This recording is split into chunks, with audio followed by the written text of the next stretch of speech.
पवन सिंह से डर गई है बीजेपी? मनीष कश्यप के बाद अब पवन सिंह को मनाने की कोशिश क्यों हो रही है? क्या मान जाएंगे पवन सिंह या फिर बिगाड़ देंगे एनडीए का खेल? काराकाट सीट के जातीय समीकरण में छिपे हैं इन तमाम सवालों के जवाब जो इस वक्त सियासी गलियारों में चर्चा का विषय बने हुए हैं। क्योंकि इधर मनीष कश्यप को बीजेपी में एंट्री हुई, उधर चर्चा ने जोर पकड़ लिया कि क्या अब पवन सिंह भी यूटर्न लेंगे?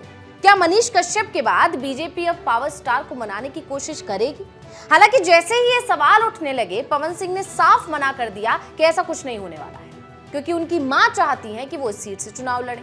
हालांकि इसके साथ उन्होंने ये भी कहा कि मनोज तिवारी उनके बड़े भाई की तरह हैं।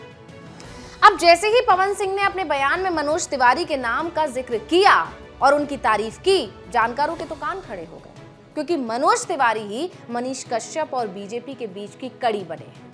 मनीष कश्यप ने भी मनोज तिवारी की लगातार तारीफ की थी, अब पवन सिंह भी वही कर रहे हैं। ऐसे में जानकारों का कहना है कि पवन सिंह वापसी कर सकते हैं, लेकिन यहां सवाल यह है कि पवन सिंह को मनाना बीजेपी के लिए आखिर इतना जरूरी क्यों हो गया है?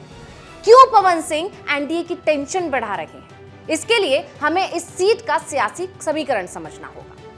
तो इस सीट पर एनडीए और महागठबंधन के उम्मीदवार के बीच सीधा मुकाबला था, लेकिन पवन सिंह की एंट्री के बाद यहां मुकाबला त्रिकोणीय हो गया। राष्ट्रीय लोक मोर्चा के नेता और पूर्व केंद्रीय मंत्री उपेंद्र कुशवाहा एनडीए के उम्मीदवार के तौर पर एक बार फिर से चुनावी मैदान में हैं। वहीं माले के राजाराम सिंह यहां INDIA यानी इंडिया गठबंधन के उम्मीदवार हैं। यहां हुए पिछले 3 लोकसभा चुनाव की बात करें तो यहां से महाबली सिंह कुशवाहा और उपेंद्र कुशवाहा ने ही जीत दर्ज की है। तीनों बार कुशवाहा जाति के नेता ही यहां से सांसद रहे हैं, लेकिन इस बार स्थितियां बदलती नजर आ रही हैं। वजह पवन सिंह है। काराकाट लोकसभा क्षेत्र में सबसे ज्यादा यादव जाति के मतदाता हैं। यहां यादव वोटर्स 3 लाख से ज्यादा है। साथ ही अगर कुशवाहा और कुर्मी की बात करें तो इस जाति के वोटर्स लगभग 2.5 लाख हैं। यहाँ मुस्लिम वोटर्स भी करीब 1.5 लाख हैं, जो कि हर चुनाव में निर्णायक भूमिका निभाते हैं। साथ ही राजपूत वोटर्स की बात की जाए तो 2 लाख के करीब इस सीट पर राजपूत वोटर्स हैं। वैश्य मतदाता भी लगभग 2 लाख हैं। वहीं ब्राह्मण की संख्या कुछ कम है, क्योंकि ये सिर्फ 75,000 है। इसके अलावा भूमिहार समाज के 50,000 के करीब मतदाता हैं। अब महाबली और उपेंद्र दोनों कुशवाहा जाति के हैं। इन्हें हर चुनाव में कुर्मी और कुशवाहा वोटर्स का साथ तो मिल ही जाता है, लेकिन सवर्ण और ओबीसी समुदाय के मतदाताओं ने भी हमेशा इनके पक्ष में वोट किया है। नतीजा ये हुआ कि जीत कुशवाहा समाज से आने वाले प्रत्याशी की ही हुई। इस सीट की खास बात यह है कि बीजेपी ने अपने उम्मीदवार कभी खड़े ही नहीं किए। उसने हमेशा गठबंधन को दे दी ये सीट, और गठबंधन के सहयोगी दलों के उम्मीदवार ही इस सीट से चुनाव यहां लड़ते नजर आए हैं। अब क्योंकि पवन सिंह राजपूत जाति से आते हैं, ऐसे में ये माना जा रहा है, जानकारों का ये दावा है कि इस बार राजपूत वोटर्स इनके खाते में जा सकते हैं। सिर्फ ये ही नहीं, क्योंकि पवन सिंह राजपूत हैं, इसलिए ये भी माना जा रहा है कि सवर्ण और ओबीसी समुदाय भी इनके खाते में जा सकते हैं, क्योंकि इससे पहले वो हम जैसा बता चुके हैं कि कुशवाहा के खाते में जाते रहे हैं। नतीजा कुशवाहा समुदाय के प्रत्याशी की जीत हो गई है।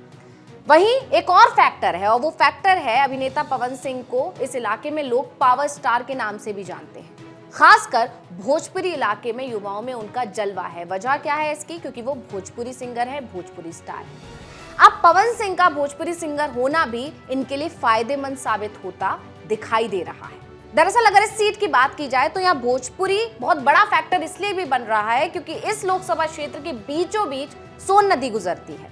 डेहरी, नोखा और काराकाट में जहां भोजपुरी भाषा बोली जाती है, यही एक फैक्टर है जिससे पवन सिंह का भोजपुरी स्टार होना बड़ा जो है एक रीजन निकल कर आ रहा है, एक बड़ी वजह हो सकती है कि मतदाता उनके पक्ष में वोट कर सकते हैं। वहीं नवीनगर, गोह और ओवरा में मगही भाषा बोली जाती है, लेकिन फिर भी दोनों जिलों को जोड़ने वाली काराकाट सीट इस बार काफी महत्वपूर्ण हो गई है। यानी कि कहा जा सकता है कि इस सीट पर कई समीकरण पवन सिंह के हक में बनते दिख रहे हैं। यही है एनडीए के डर की वजह कि उनके मैदान में उतरने से एनडीए का वोट बच सकता है, और कहीं ऐसा ना हो कि एक बार को मान ले कि पवन सिंह को शायद जीत ना मिले, क्योंकि वो पहली बार इस सीट से चुनाव लड़ रहे हैं। पहली बार ही लड़ रहे हैं। ऐसा भी हो सकता है प्रकाश भैया, ये पवन सिंह पहली बार ही लड़ रहा है ना इस सीट से? हाँ ठीक है। तो कहीं ऐसा ना हो कि क्योंकि पवन सिंह पहली बार इस सीट से चुनाव लड़ रहे हैं और उनका ये पहला ही चुनाव भी है, तो शायद वो जीत ना हासिल कर पाए, लेकिन उनके मैदान में उतरने से जो ये मामला त्रिकोणीय हो गया है, जो ये मुकाबला त्रिकोणीय हो गया है, उसका फायदा कहीं इंडिया गठबंधन को ना हो जाए। तो इस वीडियो में इतना ही। देखते रहिए ग्लोबल भारत टीवी। नमस्कार।